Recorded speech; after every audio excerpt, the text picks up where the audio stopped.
วันที่29เมษายน2026นี้โรงเรียนมศพันซำได้จัดพิธีแข่งขันประกวดศิลปะวรรณคดีขึ้นอยู่ที่โรงเรียนของตน โดยให้เกียรติเข้าร่วมของทานนางเวิร์นพร คำพรหมสมบัติ อำนวยการโรงเรียน พร้อมด้วยคณะ มีคณะกรรมการ ครูอาจารย์ ตลอดฮอดน้องหลานนักเรียนแต่ม .1 หาม .7 เข้าร่วม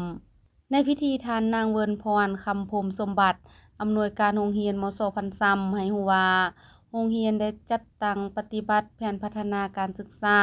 ให้ไปตาม3ลักษณะ 5 หลักมูลการศึกษาแห่งชาติและแผนการภาคเรียนที่2ให้ปรากฏผลเป็นจริง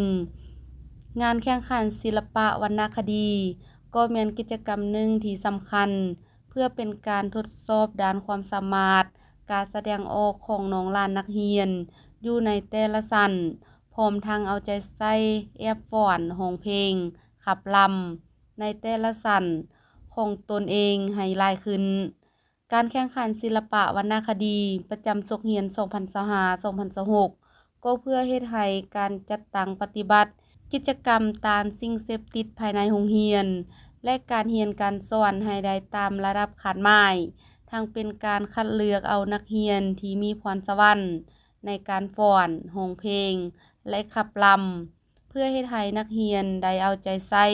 ในการพัฒนาทัศนะของตนเองในด้านต่างๆให้ดีขึ้นเทื่อละก้าว การแข่งขันประกวดศิลปะวรรณคดีในครั้งนี้รวมมี7บทเพลงและ7บทฟ้อนแต่ชั้นม .1 หาม .7 ผ่านการแข่งขันประกวดร้องเพลงอันดับ1ได้แก่ชั้นม .4 ม .5 อันดับ2ได้แก่ชั้นม .6 ม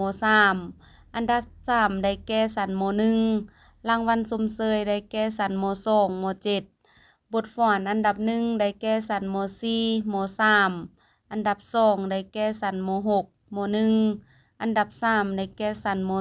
.3 รางวัลชมเชยได้แก่ชั้นม .2 ม .5 เป็นเกียรติมอบรางวัลโดยทานนางเวิร์นพร คำพรหมสมบัติ อำนวยการโรงเรียนมศพันซำและประธานสมาคมโรงเรียน ขึ้นมอบตามลำดับ